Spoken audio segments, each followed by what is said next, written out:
Hai Kak. Cantik gila. Saya ke? Tak adalah, saya pakai skincare biasa je.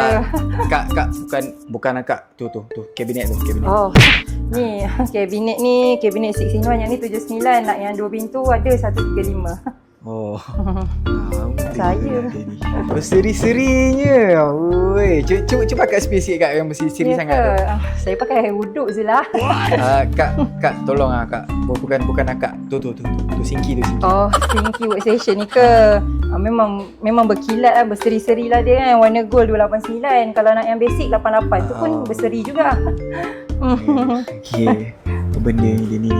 Ya Allah, putihnya. Apa tu Kak yang putih sangat tu? Cuba spill sikit Kak. Saya pakai bedak sejuk setiap malam. Tak, tu Kak, jamban tu putih sangat tu, bukan Kak, jamban. Oh, yang ni jamban. One piece 179, yang two piece 139. Ingatkan saya. Ush, beranginnya. Kak, spill sikit Kak, apa yang berangin sangat tu? Tak adalah, mana ada saya berangin. Tak Kak, bukan Kak. Saya nak kipas tu, Akak spillkan kipas tu. Ni kipas sini semua banyak pilihan kan, murah-murah je. Paling murah 79 ni, sempena Merdeka Warehouse Sale kita. Okey Kak, terima kasih lah Kak sebab dah spill jawapan kat saya. Saya balik dulu Kak. Okey.